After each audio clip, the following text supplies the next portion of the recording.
আমরা স্বপন অ্যান্ড অনামিকা সাউ। আমি school teacher, অনামিকা housewife. প্রথমেই আমি করুণাময় ঈশ্বরকে কৃতজ্ঞতা জানাই, কারণ বেশ কয়েক বছর আগে যখন এই বিজনেস অপরচুনিটিটা আমরা দেখি, এটাকে চেনার দৃষ্টিটা দিয়েছিলেন স্বয়ং ঈশ্বর। কৃতজ্ঞতা জানাই ব্রিট ওয়ার্ল্ড ওয়াইড এডুকেশন সিস্টেম, যা আমাদেরকে মনুষ্যত্ব শিখিয়েছে, আমাদের মতো অতি সাধারণ কাপেলকে এত মানুষের সামনে কথা বলার উপযুক্ত করে তুলেছে। কৃতজ্ঞতা জানাই আমাদের সমস্ত টিমমেটসকে, আমাদের 2 মেয়ে মৌমি সৌমিকে, আমাদের সমস্ত গুরুজনকে। আমরা সারা জীবন কৃতজ্ঞ থাকব ওই কাপেলটা যারা আমাদেরকে স্পন্সর করেছে, তারা ফাউন্ডার প্ল্যাটিনাম, বিকাশ জানা অ্যান্ড মীনাক্ষী জানা। এবার যাদের কথা বলবো তারা আমাদের সিরিজ অফ আপলাইন, তাদের সকলের কাছে আমরা কৃতজ্ঞ, চিরকৃতজ্ঞ। তাদের কেয়ার, তাদের সার্ভিস, এসব দিয়ে তারা আমাদের হাতে ধরে সব কিছু শিখিয়েছে। লাইফে ভ্যালু অ্যাড করতে শিখিয়েছে, মানসিক শক্তি জেগিয়েছে, এনরিচ করতে শিখিয়েছে, লড়াই করার প্রেরণা দিয়েছে। তারা হলো founder platinum Madhab Bose, founder emerald Indranath and Putul Bose, founder emerald Asim and Sonali Ghosh, এবং আমাদের সকলের নয়নের মণি ব্রিট গ্যালাক্সির উজ্জ্বল তারকা জুটি double diamond Kiriti and Shashwati Dasgupta. এবার আমার নিজের কিছু পরিচয় দিই, এই সম্পর্কে কিছু কথা বলি। হুগলি জেলার খানাকুল থানার একটা প্রত্যন্ত গ্রাম, গ্রামটার নাম মোস্তাফাপুর। ওই গ্রামে একটা খেটে খাওয়া ক্ষুদ্র চাষি পরিবারে আমার জন্ম। আমরা 4 ভাই 2 বোন, সকলের বড় আমি। পড়াশোনা না জানা না করা মায়ের সন্তান আমি। শুনেছি বাবা ক্লাস 4 পর্যন্ত, কিন্তু গর্ব একটাই, বাবা মা অত্যন্ত সৎ। ছোট থেকেই অনুভব করতাম মা বাবার আর্থিক অনটন। মনে পড়ছে দাদুর থেকে পাওয়া 1 কামরার মাটির ঘর, তার সামনে 1 চিলতে দেওয়া। বর্ষা রাতে জলের ঝাপটায় বিছানা মশারি ভিজে গেল, বাবা মা উঠে বসে আছে। সব দৃশ্য চোখে ভাসছে আজকে। বন্যায় ফসল নষ্ট হয়ে গেছে, বাবার মাথায় হাত।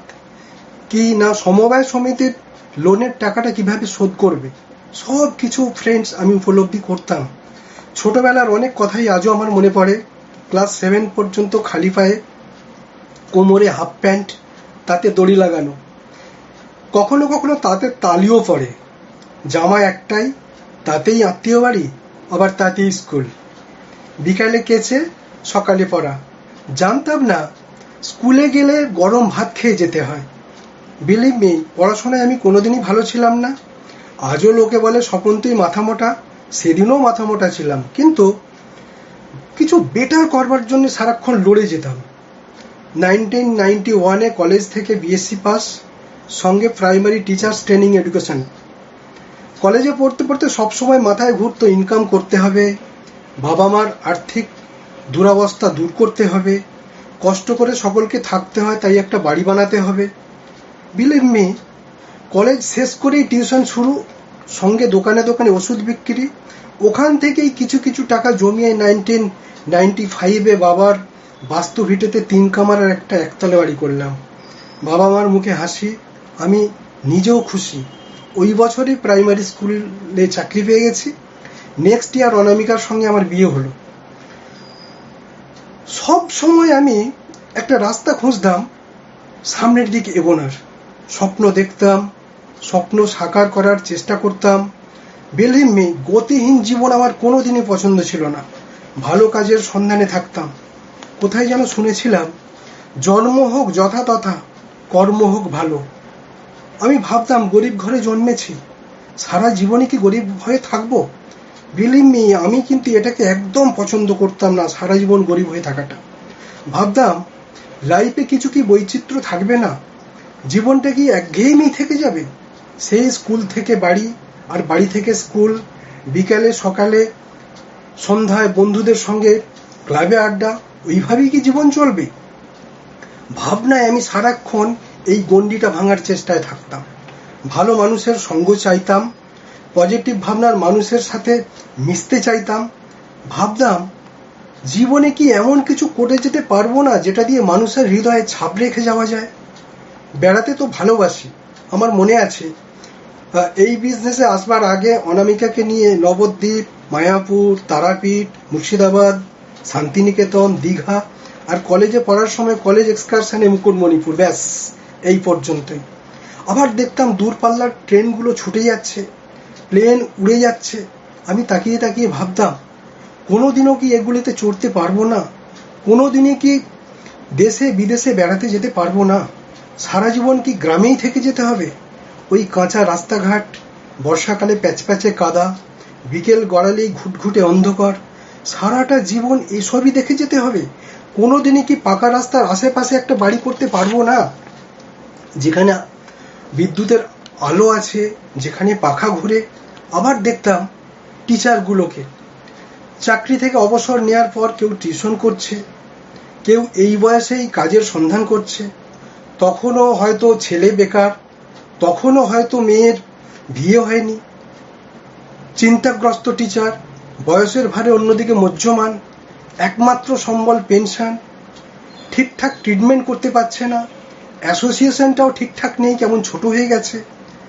আমি ভাবতাম চাকরি থেকে অবসর নেওয়ার পর বাকি জীবনটা তো আরামে কাটাবে এরা, কিন্তু কেউ তো পারছে না। এই সব দেখে আমার কেমন যেন ভাবতাম আমিও তো একদিন রিটায়ার করব, সেদিন আমারও কি এরকম অবস্থা হবে? বিলিভ মি ফ্রেন্ডস, যখন আমি এইগুলো ভাবতাম, দেখতাম চোখে, আমি কিন্তু ভয় পেতাম।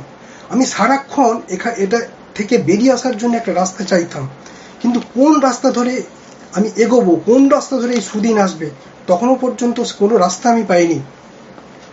গ্রামের বাড়ি থেকে কাছাকাছি পাকা রাস্তা ঝিকিরা, 6 কিলোমিটার দূরে। ভাবতাম যদি ওখানে একটা বাড়ি করতে পারতাম। এখন বয়স কম আছে, এখন যদি ধার দেনা করে বাড়িটা করে ফেলি তাহলে শোধ করে ফেলবো। যেমনি ভেবেছি তেমনি কাজ করে ফেলেছি। 2002-তে ঝিকিরা একটা বাড়ি করেছি, কমপ্লিট করেছি।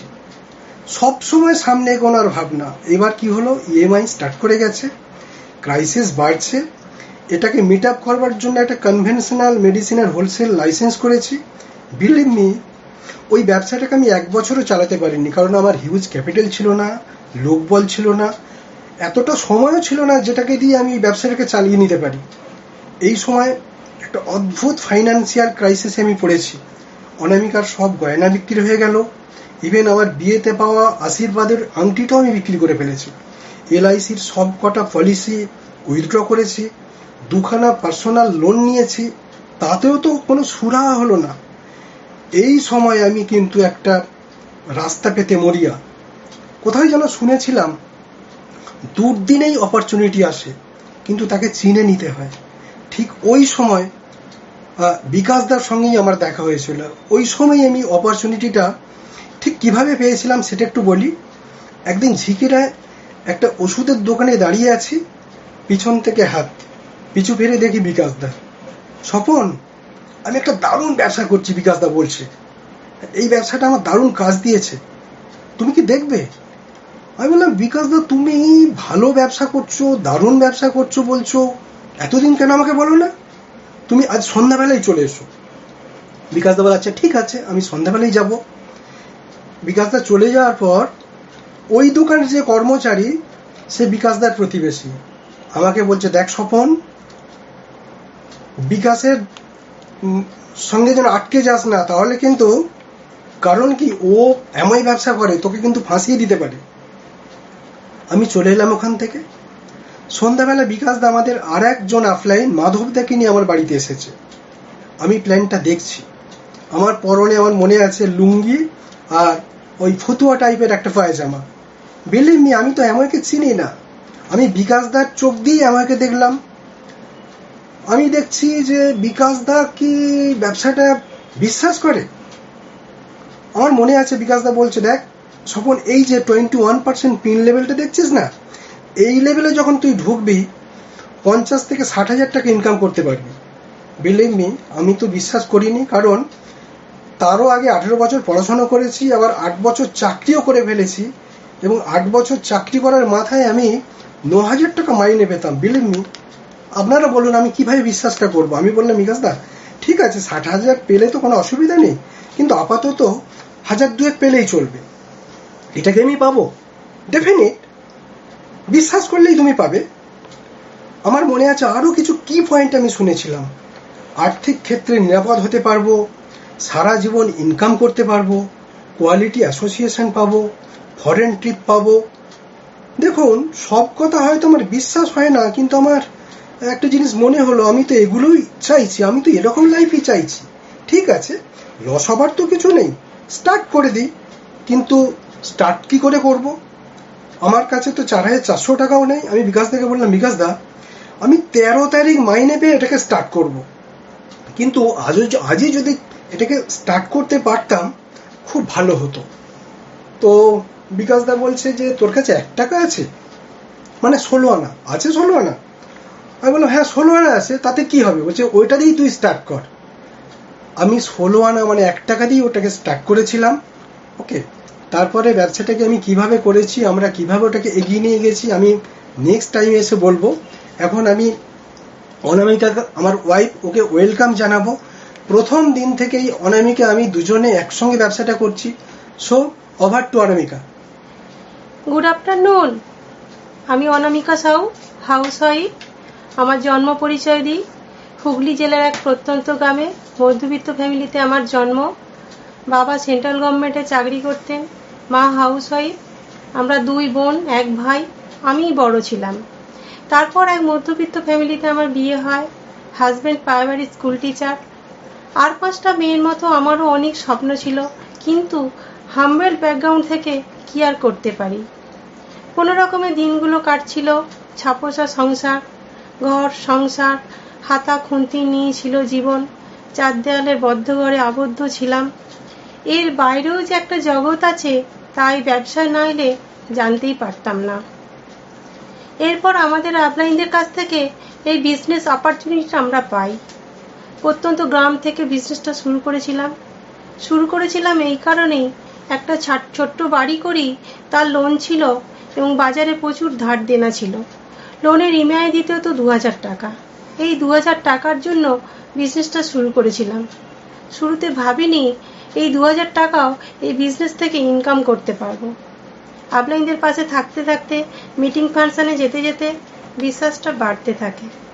শুরুতে আপলাইনরা আসতেন, বাড়িতে হোম মিটিং হতো, ডাউনলাইন আসতো।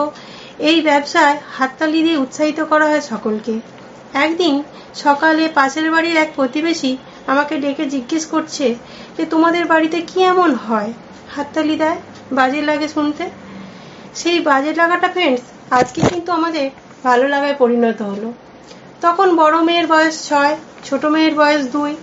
বাড়িতে রেখে কলকাতা মিটিং প্রোগ্রামে আসতাম। বাড়ির লোকজন বলতো যে কি এমন ব্যবসা যে বাড়ির বউকেও বেরোতে হচ্ছে। আজ কিন্তু তারাই বলে তোমাদের মাজনটা খুব ভালো, একটা দেবে তো। আমরা যে প্রত্যন্ত গ্রাম থেকে বিজনেসটা শুরু করেছিলাম, সেখানে সন্ধ্যার পর শেয়াল ডাকে, অধিকাংশ সময়ই কারেন্ট থাকে না, খাড়াই ঢালু নদী, অন্ধকার রাস্তা। সেই জায়গা থেকে আমরা বিজনেসটা বিল্ড করি। শুরুতে ভীষণ অসুস্থ ছিলাম, একটা বড় অপারেশনও হয় আমার।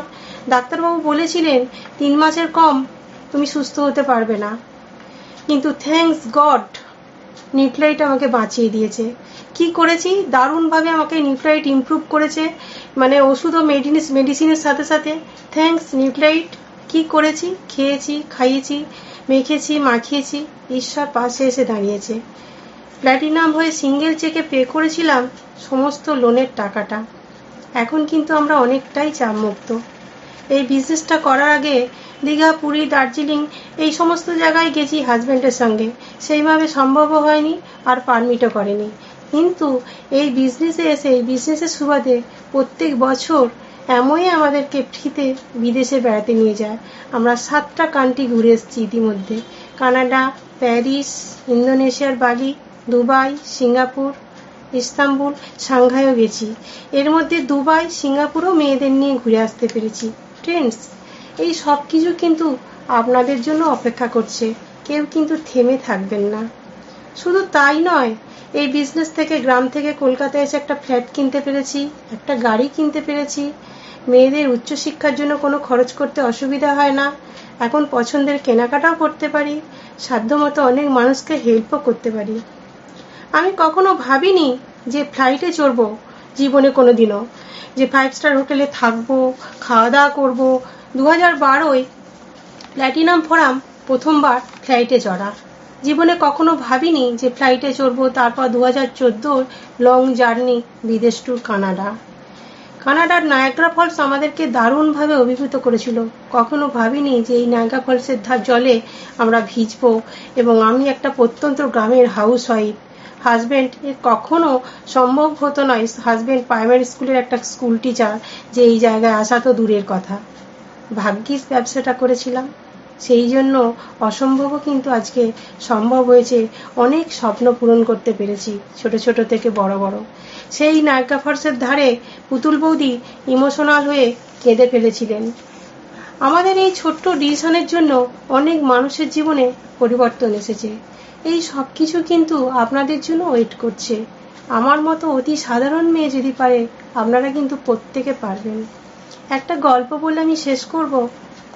খাড়াই উঁচু নিচু রাস্তা, একটা বাস চলছে, তাতে অনেক যাত্রী আছে, হেলছে দুলছে, সবাই ভয় পাচ্ছে, এই বুঝি পড়ে যাব, এই বুঝি পড়ে যাব। যাত্রীরা বাজে বাজে কথা বলছে। তখন ড্রাইভারের পাশে একটি বাচ্চা ছেলে বসেছিল, সে মনের আনন্দে যাচ্ছে, সে কোনো ভয় পাচ্ছে না। তখন এক যাত্রী তাকে ডেকে জিজ্ঞেস করছে, তোমার ভয় করছে না? বলছে না, কারণ যে বাসটা চালাচ্ছে তিনি আমার বাবা। বাবা কখনো সন্তানের ক্ষতি করবে না। এখানেও ঠিক তাই। আপলাইন আমাদের বাবা মা, তারা আমাদের সর্বদা মঙ্গল চাইবে। আপলাইনের উপর ভরসা রাখুন, নিজের উপর বিশ্বাস রাখুন, দেখবেন ঠিক লক্ষ্যে পৌঁছে গেছেন। Thank you, God bless you. Over to my diamond husband. Okay, thank you Anamika. যেটা বলছিলাম, জয়েন করে গেলাম বিকাশদার সঙ্গে লেকটাউনে অফিসে গিয়ে কিট নিয়ে এলাম। বাসে করে আসছি, আমি বিকাশদাকে বলছি, বিকাশদা এত ভালো ব্যবসা, আমাকে অনেক মানুষ চেনে, 4-5টা লোক আমি ঠিক পেয়ে যাব। ওকে, এবার ঝিকিরা বাস স্ট্যান্ডে নেমেছি। বাস থেকে নেমে কিটটা নিয়ে বাড়ির রাস্তা ধরেছি। সামনে এক ভদ্রলোকের সঙ্গে দেখা, যার সঙ্গে আমার সারাক্ষণ কথাবার্তা হয়, সারাক্ষণ আলাপ আলোচনা কথাবার্তা হয়। তো উনি বললেন যে মানে কিটটা দেখেই, ও কার পাল্লায় পড়লে, বিকাশ বোধ হয়, রবীন্দ্রনাথ ছেলে। তুমি জীবনে এত বড় ভুল করবার আগে আমার সঙ্গে একবার আলোচনা করলে না? ঠিক আছে, থাকো 3 মাস, 3 মাসের পর হাওয়া হয়ে যাবে, 3 মাসের পর আর তোমাকে খুঁজে পাওয়া যাবে না। আমি ভাবছি, আমি তখন কাউকে বললামই না, তাতেই এরকম অবস্থা। তাহলে যদি বলা শুরু করি তাহলে কি হবে? মনে ভয়, দ্বিধা, দ্বন্দ্ব সবই নিয়ে সন্ধ্যাবেলায় বিকাশদার কাছে গেছি। বিকাশদা সব শুনে মুচকি হেসে বলল, শোন, এই 2টো ক্যাসেট আমি তোকে দিলাম, এটা ভালো করে শুনবি। একটা হলো যাত্রা হলো শুরু বাই কিরিটিদা শাশ্বতীদি, আরেকটা হলো সিদ্ধান্ত নিলেই সফল বাই কৌশিকদা শুভাদি। এই ক্যাসেট দুটো শুনে আমার উপলব্ধি হলো, এরকম যদি অনেক সফল মানুষের সঙ্গে আমি অ্যাসোসিয়েট করতে পারি, তাহলে আমাদেরও সাফল্যের একটা চান্স আছে। কারণ তাদের ভাবনা, তাদের কর্মপদ্ধতি, তাদের দৃষ্টিভঙ্গি, বডি ল্যাঙ্গুয়েজ, সমস্ত কিছুর সঙ্গে যদি একাত্ম হতে পারি, তাহলে কিন্তু আমিও সফল হতে পারবো, আমরাও সফল হতে পারবো। বিকাশদা বললো, ঠিক আছে, চল একটা কাজ করি, কিছু মানুষের সঙ্গে চল কথা বলি। ওটা ছিল জুলাই মাস। প্রথম মাসে আমাদের সঙ্গে 3 জন জয়েন করলো। এবারে ভাবছি যে আর কে ধরে, 3 জন জয়েন করে গেছে, আরও যদি 3 জন এসে গেলেই তো ব্যাস কেল্লা ফাতে। ঘটনাটা কি ঘটলো? প্রথম জন আমার পাড়াতেই থাকে, ট্রান্সফার নিয়ে কলকাতা চলে গেল। দ্বিতীয় জন ঘাটালের খড়ার বলে একটা জায়গা, কলকাতায় চাকরি করে, জয়েন করলো। ওই সপ্তাহতেই কুইট করে গেল, কিটটা ওপেন করতে দিল না। তৃতীয় জন আরামবাগের মুথাডাঙ্গা বলে একটা জায়গায় রয়েছে, জয়েন করলো, কিট ওপেন হলো। হাজব্যান্ড ওয়াইফ ভীষণ এক্সাইটেড। ইন্দ্রদা আমার সঙ্গে গিয়ে বলছে যে, স্বপন, এই কাপেলটা লম্বা দৌড় দেবে, একদম তোমার ডায়মন্ড, তুমি লিগ পেয়ে গেছো। আমি তো ভীষণ এক্সাইটেড। কিন্তু এক্ষুনি একজন একটা লেডিকে যেতে হবে, কারণ লেডি তো ভীষণ স্ট্রং। আমি বললাম ঠিক আছে, কে যাবে না? পুতুল বৌদি। পুতুল বৌদির মনে হলো যদি শাশ্বতী দিকে নেওয়া যায় তাহলে তো আরও খুঁটিটা শক্ত হয়। শাশ্বতী দিয়েও ওখানে গেছেন।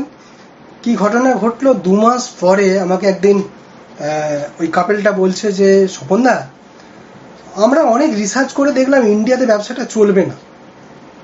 আমি বলি কি, তুমি ব্যবসাটা ছেড়ে দাও। হ্যাঁ, নয়তো তোমার কিন্তু পস্তাতে হবে, তোমার অনেক লস হয়ে যাবে। আমি বললাম ঠিক আছে, সে না করবো, কিন্তু তোমরা কি করবে? আমরা তো কিট গুছিয়ে রেখেছি, কুইট করবো। ফাইন, কুইট করে গেল। নিমেষে আমার বিশ্বাস ভ্যানিস, সব ভুলে গেছি, ক্যাসেট, অফলাইন। শুধু মনে পড়ছে তাদের কথা যারা আমাকে নিষেধ করেছিল। বারবার মনে হচ্ছিল নিশ্চয়ই এরাই বোধহয় ঠিকঠাক বলছে। আর বিকাশদার সঙ্গে দেখা করি না, ডাকলেও যাই না। একদিন বিকাশদা বলছে, শোন স্বপন, ইন্দ্রদা আগামীকাল আসবে, তুই অবশ্যই আছিস। আচ্ছা ঠিক আছে, যাব। যাই না।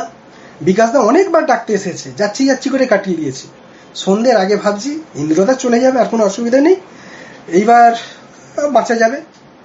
সন্ধ্যাবেলা 7টার সময় বিকাশদা হঠাৎ এসে বলছে, স্বপন, ইন্দ্রদাস থেকে গেছে শুধু তোর সাথে দেখা করবার জন্য। অগত্যা গেলাম। এইবার ইন্দ্রদা বলছে, স্বপন, 3 জন চলে গেছে, তাই মন খারাপ আমি বুঝতে পেরেছি। আরে ভাই, আমারও এরকমই হয়েছিল। তুমি চালুনি দেখেছো? চালুনির কি কাজ? কোনো কিছুর সঙ্গে ধুলোবালি মিশে গেলে ওটাকে আলাদা করা হয়, তলাতে কি থাকে? আমি বললাম যে ধুলো বালি। আরে তুমি ধুলোবালির দিকে তাকাচ্ছ কেন? এত মানুষ থাকতে তুমি সেই ধুলোবালির দিকে তাকিয়ে আছো? আরে ভাই, আমি জানি না শুনলে তোমার কষ্ট হয়, আমারও কষ্ট হতো। আমাকে না বললে আমি শুনতাম মা, না শুনতাম না। ইলেকট্রিকের তার দেখেছো, নেগেটিভ পজিটিভ একসঙ্গে থাকে। প্রথম 3 জন চলে গেছে, পরের 3 জন থেকে যাবে। আরে ভাই, মরে যাওয়ার পরে কাঁধ দেওয়ার জন্য জনাচারেক লোক থাকে, পায়। আর তুমি বেঁচে থাকতে থাকতে 2-4 জন লোককে পাবে না? 2-4 জন লোককে পেলেই যথেষ্ট, চলো, কোনো অসুবিধা নেই। বরং শোনো, আসছে শনিবার নৈহাটি ঐক্যতান হলে একটা ব্রিট ওপেন আছে। তুমি আমি একসঙ্গে বসে ওটা কিন্তু দেখবো। রাতে তুমি আমার বাড়িতে থাকবে। জীবনে প্রথমবার শিয়ালদা থেকে নৈহাটি। অনেকের মনে হবে নৈহাটি গেছো, কি অমন করেছো? বিলিভ মি, আমি তো প্রথম ঋষি বঙ্কিমচন্দ্রের জন্মস্থান নৈহাটি গেছি। এই ব্যবসায় না এলে তো আমি নৈহাটি পর্যন্ত যেতামই না। ওই ব্রিট ওপেন মিটিংয়ে প্রথমবার অসীমদার সঙ্গে আমার দেখা। সব শুনেছি স্বপন, সব শুনেছি। মন্দিরের পুরোহিতকে প্রসাদ বিতরণ করতে দেখেছো? হ্যাঁ, দেখেছি তো। কেউ নেয়, কেউ নেয় না, কেউ নিয়েও ফেলে দেয়। কিন্তু পুরোহিত বিশ্বাস করে দেয়। তোমার বিশ্বাস আছে কি? আমার ডেফিনিট আছে। ব্যাস, তোমার যদি বিশ্বাস থাকে আর কোনো চিন্তা নেই। বিকাশদার বাড়িতে শাশ্বতী গেছে। আমি তো একদম মেঠো পাবলিক, এক মুখ গোপদাড়ি, খোঁচা চুল নিয়ে বসেছি। স্বপন, এখন ভাই বয়স কম, এখনই বিজনেসটা বিল্ড করে ফেল। আরে ভাই, তুই যাকে এখন চিনিস নি, যে তোর টিমে আসে না, সেই তোর আসল লোক। এই সব লোকগুলোকে নিয়ে তুই ভাবছিস কেন? কিটিদার কথা আমি আজও ভুলবো না। দেখ স্বপন, তুই তো চাষির ছেলে। চাষি একবার লস করলে সে কি পরের বছর চাষ করে না? আমি আবার নতুন করে অনামিকাকে নিয়ে আমরা আবার শুরু করলাম। প্রথমবার 3%, 145 টাকার চেক, কিন্তু 9 মাস 3%-এ বসে আছি। ইন্দ্রদাকে বললাম, ইন্দ্রদা কেন বাড়তে পারছি না বলুন তো? ইন্দ্রদা তত্ত্ব দিয়ে বোঝালেন, হ্যান্ডেল ঘুরিয়ে ইঞ্জিন স্টার্ট করতে দেখেছো কোনোদিনও? আমি দেখেছি তো, 5-6 পাক লাগে, কিন্তু লাগাতার ঘোরাতে হয়। 10 মান্থে আমরা লাগাতার প্ল্যান দেখিয়ে 8খানা জয়েন করলাম। প্রথমবার 6%, তারপর 9%, আরও 6-7 মাস পরে 12%, সে তো আসেই না। আমার আজ মনে পড়ছে কোন কারণে আমি আটকে থাকতাম।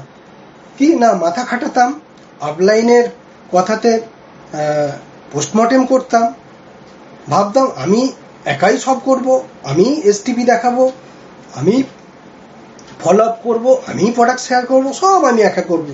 আমি কি কম জানি? আমি তো টিচার, আমাকে কে শেখাবে? কিন্তু মিটিংয়ে শুনতাম এটা একা করার বিজনেস নয়। তারপরেও কিন্তু আমি মাথা খাটাতাম। আমি একই রকম কাজ করে ডিফারেন্ট রেজাল্ট চাইতাম, প্ল্যান দেখাচ্ছি, তাতে প্রাণ নেই, প্যাশান নেই, সময় যাচ্ছে, জয়েনিং নেই। প্ল্যান দেখাতে গিয়ে চেনাশোনা লোকের বাড়িতে গান, খেলা, ক্লাব, ওই সব নিয়ে মজলিসে বসে গেছি, পুরনো জগতে ঢুকে গেছি, ভুলেই গেছি আমি প্ল্যান দেখাতে এসেছিলাম। খুঁত ধরা তো আমার চিরকালের ব্যামো। ডাউন লাইনের খুঁত ধরছি, গেস্টের খুঁত ধরছি, তর্কাতর্কি শুরু করে দিচ্ছি। আবার প্রোডাক্ট শেয়ার করতে ভীষণ লজ্জা পেতাম। আপলাইনকে মিথ্যেও কথা বলতাম আমি প্রোডাক্ট শেয়ার করছি। কাজে যেতাম, কিন্তু যেভাবে প্রেজেন্টেবল থাকতে হয় সেভাবেই থাকতাম না। অজপাড়াগার ছেলে, বন্ধুরা কি ভাববে যদি রাইট ড্রেস করে থাকি। কেমন একটা সারাক্ষণ হীনমন্যতায় ভুগতাম। প্রায়োরিটি ছিল না যে তা নয়, ছিল, কিন্তু যতটা থাকলে মোমেন্টাম আসবে ততটা ছিল না। আমার মনে আছে প্রথম 6 মাসে আমি কাউকে, কোনো টিমমেটসকে মিটিংয়ে নিয়ে যেতে পারতাম না। আপলাইনরা বলতো, দেখ তুই বলছিস কিন্তু প্রমোট করছিস না। আরে ভাই, বলা আর প্রমোট করা দুটো কিন্তু এক নয়। তুমি কি কি পারতে স্বপন? বিলিভ মি, আমি তেমন কিছুই পারতাম না। এখানে এসে সব কিছু শিখেছি। এসটিপি দেখাতে পারতাম না। এসটিপি আমি আবার মুখে মুখে বলতাম। ওকে, আমার মনে আছে প্রথমবার আপলাইনের বাড়িতে বোর্ড প্ল্যান। আপলাইন বলছে তুই দারুণ দেখাবি। এবার সামনে 4 জন গেস্ট বসে আছে, বলতে বলতে ভুলে গেছি, ঘামছি, হাত পা কাঁপছে, সে কি বাজে অবস্থা। আমার মনে আছে রুমাল ছেড়ে ডাস্টার দিয়ে আবার মুখ মুছে ফেলেছি। পেজ মিটিংয়ে দারুণ বলবো, ভীষণ এক্সাইটেড, ভীষণ কনফিডেন্ট, ভুলে গেছি। সামনে কয়েকজন লোক বসেছিল, তাদের মুখের দিকে তাকিয়ে ভুলে গেলাম, থতমত আটকে গেছি। আর একটা প্রবলেম কি ছিল, আমি কোনোদিনও মাইক নিয়ে কথা বলতে পারতাম না। আমার মাইক একদিকে আর মুখ একদিকে। আমি একটা জিনিস আজও ভাবি, আমার আপলাইন কিভাবে আমাকে কোয়ালিফাই করেছিল। বিলিভ মি, যদি আমাকে আবার কোয়ালিফাই যদি না করতো তাহলে আমার অবস্থা কি হতো। আমি কোনোদিনও শু পরিনি, চটি পরতাম। আমি চটিকেই জুতো বলতাম। প্যান্ট শার্ট কোনোদিনও ইস্ত্রি করে পরিনি। আমার প্যান্ট শার্ট একবারই ইস্ত্রি হতো, যখন ওটা তৈরি হতো। কোনোদিনও ইন করিনি, ইন করে প্যান্ট পরিনি, শার্ট পরিনি। টাই পরবো স্বপ্নেও ভাবিনি, কিন্তু যখন দেখলাম টাই পরতে হবে কিনলাম, কিন্তু বাঁধতে পারতাম না। আপলাইন শিখিয়ে দিয়েছে, ভুলে গেছি। আবার বেঁধে দিয়েছে, 3-4 মাস হ্যাঙ্গারে টাঙিয়ে রাখতাম। তখন তো আর ইউটিউব ছিল না, যে শিখে নেব। আমি তখন আবার বেল্টও পরিনি। প্রথম দিকে তো স্পন্সর করতে পারিনি, পরের দিকে যখন আবার স্পন্সর করতে পারলাম তো ডেপথ বিল্ড করতে পারতাম না। সেকেন্ড ডিপে তো ঢুকতেই পারতাম না। শাশুড়ি তো আমাকে বলছে, দেখ তোর এটা কিন্তু প্রবলেম, এটা কিন্তু তোকে শুধরাতেই হবে। আমার মনে আছে কিরিটিদার সেই কথাটা মনে পড়লে আজও তো আমি হাসি পায়। স্বপন, যখন তুই হাসিস আমি ঠিক বুঝতে পারি না, জানিস তো, তুই হাসছিস না কাঁদছিস না মুখ ভেঙাচ্ছিস। ভয়ে ভয়ে করতে করতেই সাহস এসেছে। এখনো ভয় পাই, কিন্তু করে যাই। শুরুর দিকে 50 পেবি করতে আমার ভীষণ কষ্ট হতো, কিন্তু চাপ নিয়ে করেছি। আজকে 300, 350, 400 করতেও কোনো অসুবিধা হয় না। যখন বুঝলাম সামনে এগোতে গেলে, বাড়তে গেলে সব কিছুই করতে হবে, তাই সব বোঝা ঝেড়ে ফেলে হাজব্যান্ড ওয়াইফ আমরা একসাথে ঝাঁপালাম। কি করলাম, আমাদের মনে আছে আমাদের একটা লাল রঙের পুরানো ভাঙা M80 মোটরসাইকেল, তাতে করেই এ প্রান্ত থেকে ও প্রান্ত। ক্যাসেট শোনা, বই পড়া অনেক বাড়িয়ে দিয়েছি। যখনই আটকে গেছি ব্যাক টু বেসিক্সে ফিরে গেছি। 12% এলো, কিন্তু আর একটা গাঁট না, 15% আর যেতে পারছি না। 18% তো অনেক দূরের কথা, 15% যেতেই পারছি না। আপলাইন বলছে যে তুমি এটাকে 15% ভেবো না স্বপন, তুমি ভাবো এটা প্ল্যাটিনাম শিপের লাস্ট মান্থ। ঠিক আছে, কনসিভ করলাম, এই মাসেতেই 15% যাচ্ছি। আপলাইনদেরকে ডেকে ডেকে বলছি, কিন্তু কি ঘটনা ঘটলো, 10 তারিখের পর অনামিকা হঠাৎ ভীষণ অসুস্থ। ডাক্তার দেখানো, যাবতীয় পরীক্ষা নিরীক্ষা করে ডাক্তার বলল যে ইমিডিয়েট একটা অপারেশন করতে হবে। উলুবেড়িয়া নার্সিংহোমে অপারেশন হলো। বেশ কটা দিন সেভাবে কাজ করতে পারিনি। আমাদের সমস্ত আপলাইনরা আমাদের পাশে ছিল, আমাদেরকে হেল্প করেছে। ইভেন মাঝপথে ভেবেছিলাম বোধহয় 15% পিনটা অ্যাচিভ করতে পারবো না। শেষমেশ লড়াই করে 15% পিনটা অ্যাচিভ করেছিলাম। কিন্তু ওই 15% পিন অ্যাচিভের সময় ওই পরিস্থিতি আমাদের মধ্যে কিছু বোধের উদয় ঘটিয়েছিল। যার থেকে পরবর্তী দিন লড়াই করার আরো বড় রসদ আমরা পেয়ে গিয়েছিলাম। কি ঘটনাটা? অনামিকার ওই অপারেশনের দিন খানাকুলে, যেখানে আমার একটা 6% ছোট টিম ছিল, ওদের ওখানে এসটিপি ছিল, এবং এসটিপিটা তখন তো ওরা কেউ করতে পারতো না, আমি করেছি। আমি ভাবছি যে আমি কি ওদেরকে বারণ করে দেবো, কারণ এখান থেকে উলুবেড়িয়া থেকে খানাকুলের দূরত্ব 60 কিলোমিটার, আমি গিয়ে যদি রাইট টাইমে পৌঁছতে না পারি। আবার এটাও ভাবছি, নিজের সাথে কথা বলছি, স্বপন সাউ, আজকে তুমি হয়তো কোনোভাবে ম্যানেজ করে চিকিৎসার টাকাটা দিতে পারছো, কিন্তু এরপরে তোমার ফ্যামিলির যদি কোনো কারোর এরকম হেলথ চ্যালেঞ্জ হয়, সেদিন কিন্তু তোমার এই বিজনেসটাই বাঁচিয়ে দেবে। তাহলে তুমি কি করবে? তাছাড়া আবার এটাও ভাবলাম যে আমি তো ডাক্তার নই, আমি নার্স নই, আমি আয়া নই, আমি কিছুই নি, আমি কিছু করতেও পারবো না, কিন্তু আমাকে যেটা করতে হবে সেটা পেমেন্ট করতে হবে।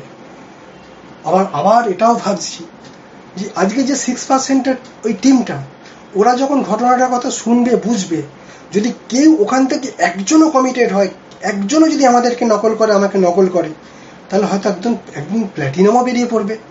বিলিভ মি, ঈশ্বর সেদিন আমার কথা হয়তো শুনেছিল, আমার আর্তনাদ হয়তো শুনেছিল। আমি ওখানে ওই দিন গিয়েছিলাম, প্ল্যান দেখিয়েছি, এখন ওই গ্রুপটা বড় হয়ে গেছে, 6%-এর গ্রুপটা এখন প্ল্যাটিনাম। নেক্সট মান্থ মানে আগস্ট মাসে ওই গ্রুপটাই ফাউন্ডার প্ল্যাটিনাম যাচ্ছে। এবং ওই বোধ আমাদেরকে আরও কমিটেড করেছিল। কলকাতা, নৈহাটি, শ্যামনগর, তখন তো ওখানেই মিটিংগুলো হতো। প্রত্যেকটা মিটিংয়ে আমি অ্যাটেন্ড করেছি, শুরু থেকে শেষ পর্যন্ত থেকেছি। অনেক সময় হাওড়ার লাস্ট বাস আমি মিস করেছি, স্যাটেল ধরে অনেক রাতে বাড়ি ফিরেছি। এমনও কোনো দিন গেছে আমতা থেকে ঝিকিরা 15 কিলোমিটার দূরত্ব আমি হেঁটে এসেছি। আমার যতদূর মনে পড়ছে, 2003 থেকে 2021 লাস্ট মান্থ পর্যন্ত কিরিটিদা শাশ্বতীদির ব্যানারে যতগুলো টিম মিট হয়েছে, একটাও মিস করিনি। সামাজিক অনুষ্ঠান, বিয়ে বাড়ি, অনেক কিছু পড়েছে। ইভেন আমার মনে আছে অনামিকার ভাইয়ের বিয়ের দিনেও টিম মিট ছিল, আমি কিন্তু টিম মিটেই ছিলাম। কোনো বিবিএস, কোনো মেগা ফাংশন, কোনো গো ডায়মন্ড, কোনো প্রোগ্রাম কখনো মিস করিনি আজকে পর্যন্ত। একটা বিশেষ দিনের কথা আমার মনে পড়ছে, তখন আমরা নতুন প্ল্যাটিনাম, ইভেন ওই মাসে আমরা ফাউন্ডার প্ল্যাটিনাম যাওয়ার প্রস্তুতি চলছে। পুনেতে ছিল গো ডায়মন্ড। ঠিক ওই সময় আমার বড় মেয়ে মৌমির জীবনের প্রথম বড় পরীক্ষা, মাধ্যমিক পরীক্ষা ছিল। আমি ফাংশনের টিকিট কেটেছি, আপ ডাউন ট্রেনের টিকিট কেটে ফেলেছি, কিন্তু দেখলাম যে ওর মন খারাপ, একটু কান্না করছে। আমি আপলাইনদের সঙ্গে কথা বলে আমি ঠিক করলাম আমি ওই প্রোগ্রামটা মিস করব না, কিন্তু আবার মেয়েকেও তো সান্ত্বনা দিতে হবে। আমি শুধু একটাই কথা বলেছিলাম, বাবু, প্রথম পরীক্ষার দিনটা তোর সঙ্গে আমি শুধু থাকতে পারবো না, বাকি সবগুলো তোর সঙ্গে থাকবো। রাজি? দেখ, আমাকে তো শিখতে হবে। বিলিভ মি, ও রাজি হয়েছিল। আমি চড়া দামে খুব তড়িঘড়ি ফ্লাইটের টিকিট কেটে পুনেতে গেছি, 2 দিন ফাংশন দেখেছি, ফিরে এসেছি। ওই মাধ্যমিক পরীক্ষায় মেয়ে ভালো রেজাল্ট করেছে, এখন ও যাদবপুর ইউনিভার্সিটিতে এমটেক করছে, আর বাবা মা আমরাও ফাউন্ডার প্ল্যাটিনামশিপ কমপ্লিট করে ফেলেছি। অনেক দিন কেটে গেছে, প্রায় 2 মাস, সিলভারশিপ আর আসছে না। 7 বছর 2 মাস কেটে গেছে, সিলভারশিপ আর আসছে না। ঝিকেরাতে বিকাশদা বাড়িতে কিরিটিদা শাশ্বতীদি এসেছেন। শাশ্বতীদি বললেন, স্বপন, এবারে সিলভার যা। কিরিটিদা বললেন, স্বপন শোন, নেক্সট মাসে 7 তারিখে আপলাইনের ব্যানারে একটা টিম মিট আছে, যদি 26 তারিখের মধ্যেও এটা করে ফেলতে পারিস সিলভারশিপটা, তাহলে তোরা নতুন সিলভারদের সঙ্গে ফেলিসিটেট হবি। আমরা নেক্সট মান্থে তেড়ে ফুঁড়ে কাজ করে প্রথমবার সিলভার গেলাম। তারপরের পিনগুলো gold, platinum, founder platinum, sapphire, emerald, প্রত্যেকটা পিন আমরা অ্যাচিভ করেছি। প্রথম 7 বছর না 7.5 বছরে সিলভার পর্যন্ত, বাকি 7.5 বছরে এমারেল্ড পর্যন্ত আমরা চলে গেছি। কাজ করতে করতে অনেক অভিজ্ঞতা হয়েছে, অনেক আনন্দ, অনেক মজা, এনজয় করতাম কাজকে যখন এনজয় করতাম তাই কষ্ট হতো না। একবার ভীষণ মজা হয়েছিল বলি সেই দিনটার কথা। সেদিন অনেক রাত্রি হয়েছে, বর্ধমানের জামালপুর থেকে বাড়ি ফিরছি, পুলিশ আটকেছে উদয়নারায়ণপুরের রাজাপুর মোড়ে। কি ব্যাপার, এত রাত্রিতে, কোথা থেকে, কোথায় বাড়ি, কি নাম, মোটরসাইকেলের কাগজ দেখান। আমি মোটরসাইকেল থেকে নেমে এমনি কাগজ তো কোনো কালে আমার ছিল না, তো আমাকে বলছে ড্রাইভিং লাইসেন্সটা দেখান। আমি অ্যামওয়ের আইডি কার্ডটা দেখাচ্ছি। এটা কি, এ তো অ্যামওয়ে লেখা রয়েছে। আমি বললাম আমি তো এটাই পুলিশকে দেখাই, আমাকে তো ছেড়ে দেয়। তাই, তাহলে ইন্স্যুরেন্সের পেপারটা দেখাও। এইবার আমি ব্যাগ খুলে গ্লিস্টার দেখাচ্ছি। এটা হচ্ছে দাঁতের 32 পাটির সঙ্গে মাড়ির। আরে এটা তো গ্লিস্টার। আরে ভাই, আমি তো চিনি, আমি নতুন এখানে পোস্টিং হয়ে এসেছি, আমি অনেক দিন ধরে খুঁজছিলাম। আরে বাবা, দাও দাও, কটা আছে? আমি বললাম দুটো দাও। মানে ভীষণ মজা করেছি। চ্যালেঞ্জ, ডেফিনিট চ্যালেঞ্জ ছিল, বাট গোল এতটাই স্ট্রং ছিল, কোনোদিনও চ্যালেঞ্জকে পাত্তা দিইনি। ফাউন্ডার প্ল্যাটিনামশিপ স্টার্ট করেছি রানাঘাট লাইনে কালীনারায়ণপুর স্টেশনে। ওখানে পা পিছলে পড়ে অ্যাঙ্কেল জয়েন্ট ক্র্যাক হলো। 2 মাস বিছানা নিয়েছি। 4 মাসের মাথায় ক্র্যাচে ভর দিয়ে টিমমেটসদের ডাউনলাইন আমার একজন ডিস্ট্রিবিউটারের মোটরসাইকেলের পিছনে বসে চষে বেরিয়েছি। ওই বছর ফাউন্ডার প্ল্যাটিনামশিপ কমপ্লিট করেছি।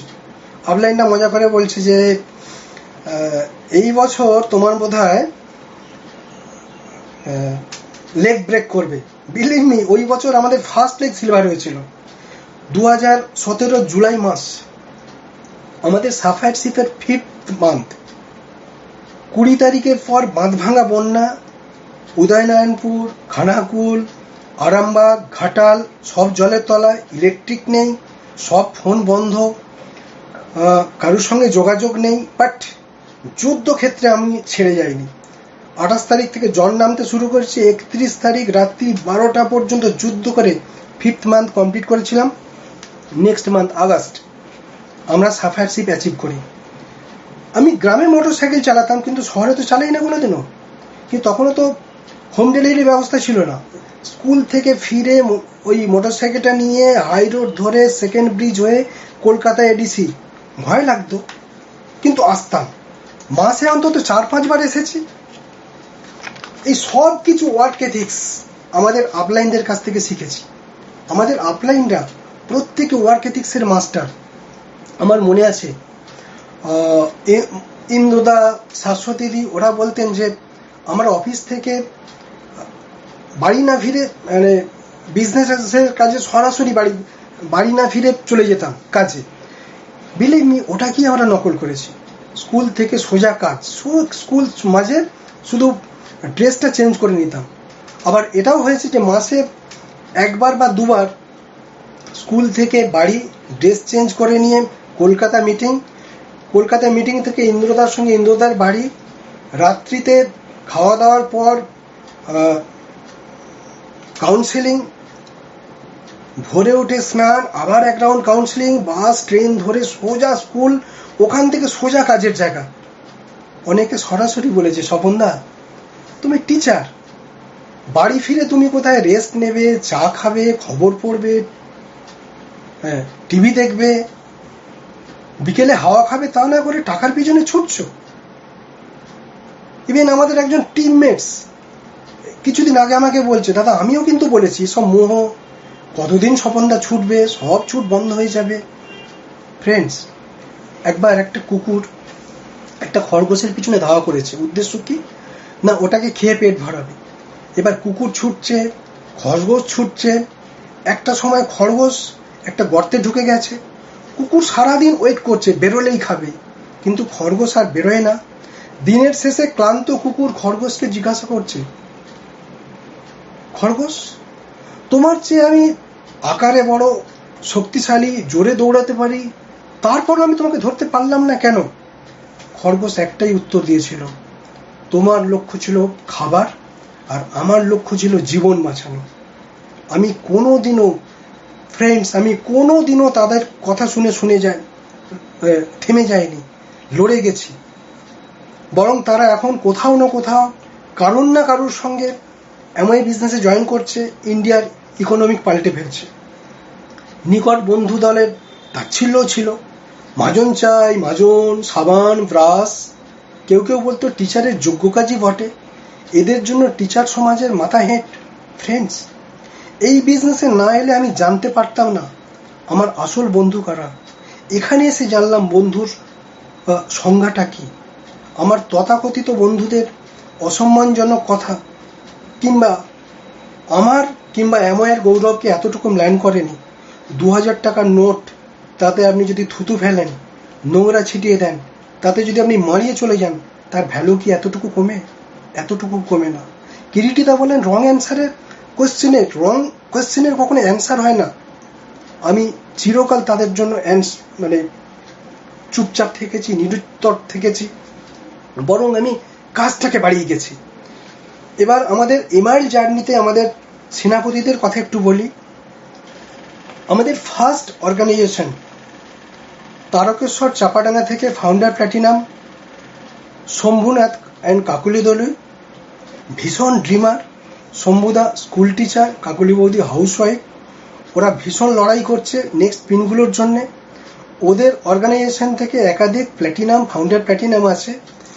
ওদের অর্গানাইজেশনে founder platinum Abhijit and Lipika ঘড়ুই, founder platinum Kartik and Asima Panja, platinum Dipankar and Mahua Samui.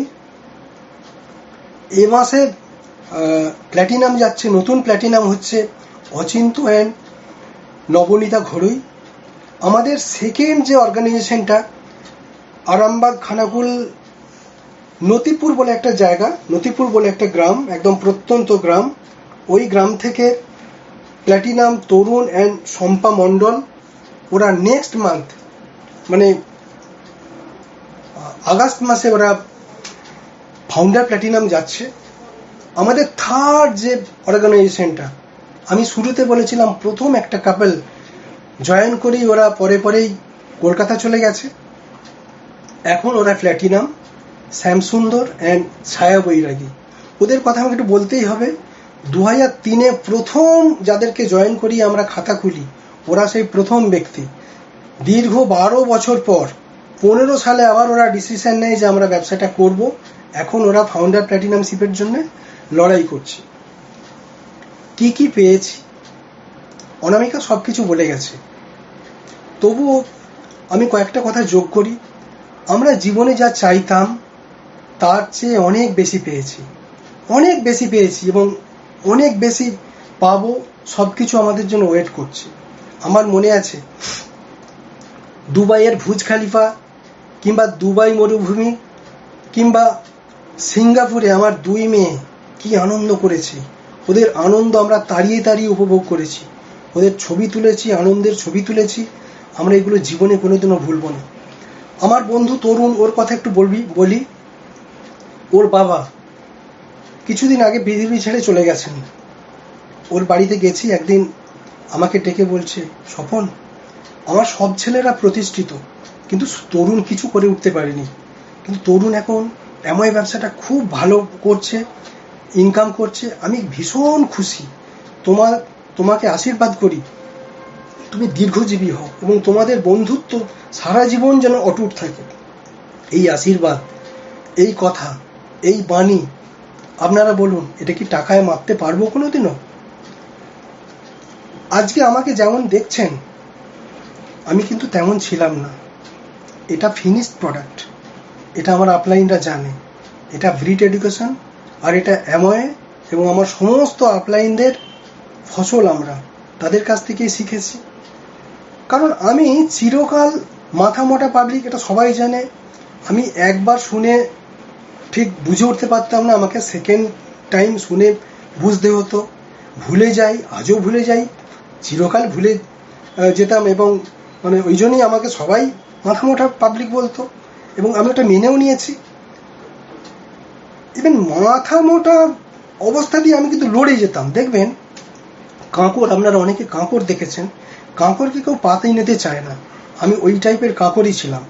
কাঁকড় কখনো বিক্রি হয় না, কাঁকড় কখনো কাটে না, কিন্তু কাঁকড়ের বিক্রি হওয়ার একটা চান্স থাকে যদি কাঁকড় নিজেকে পলিশ করে, ঝিলাই করে, মসৃণ করে দামি চাল মানে বাসমতি বা গোবিন্দভোগ এরকম চালের সঙ্গে মিশে যায়, তাহলে একটা কেটে যাওয়ার চান্স আছে। আমি নিজেকে ঘষে মেজে পালিশ করে যন্ত্রণা নিয়ে দামি চাল মানে আমার এই ব্যবসার সফল মানুষ, আমাদের সফল আপলাইন এবং ব্রিড গ্যালাক্সির উজ্জ্বল তারকা, তাদের শখের সঙ্গে মিশতে মিশতে তাদের সঙ্গে থাকতে থাকতে এই পর্যন্ত পৌঁছে গেছি। জাস্ট একটু ভ্যালু অ্যাড করেছি, এইটুকুই করেছি মাত্র। বিলিভ মি, সেই অর্থে আমার কোনোদিন অভিভাবক ছিল না, আমার আপলাইনটাই আমার অভিভাবক।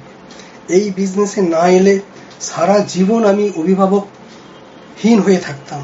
সেই জন্য আমার সমস্ত আপলাইনদের কাছে আমরা চিরকৃতজ্ঞ। তাদের প্রত্যেককে আমি এবং অনামিকা আমাদের পক্ষ থেকে আমরা গ্র্যাটিটিউড জানাচ্ছি। একটা গল্প বলে আমি শেষ করব। এক গ্রামে একজন সাধু থাকত। তিনি খুব ভালো ভাগ্য প্রবক্তা, গুণীজন, লোকের সমাদর করত, সম্মান করত, শ্রদ্ধা করত, লোকে ভীষণ ভালোবাসত ওই ভদ্রলোককে, ওই সাধুকে। উনি যেখানে কথা বলতেন অসংখ্য ভক্ত সমাগম হতো, কিন্তু সবাই ওই গ্রামের দুজন লোক সাধুকে খুব হিংসে করত। ওরা ভাবত যে আমরাও সাধু, আমাদের কাছে ভক্ত সমাগম হয় না, এই ভদ্রলোকের কাছে এত মানুষ সম্মান করে, শ্রদ্ধা করে, ভক্ত সমাগম হয়, আমরা একটা ফন্দি আঁটি, চলো কি না আমরা প্রমাণ করব এই সাধু ঠক, প্রবঞ্চক, ভণ্ড।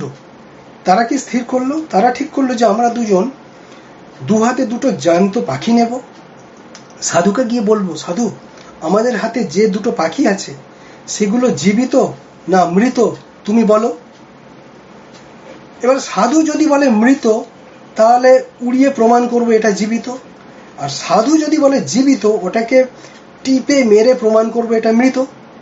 এবার একদিন কি হয়েছে, অসংখ্য ভক্ত সমাগম হয়েছে, অসংখ্য লোকের ভিড়, সাধু কথা বলছে, অনেক মানুষ, অনেক ভক্ত, তারা মন দিয়ে নিষ্ঠা নিয়ে শুনছে সাধুর ওই কথা।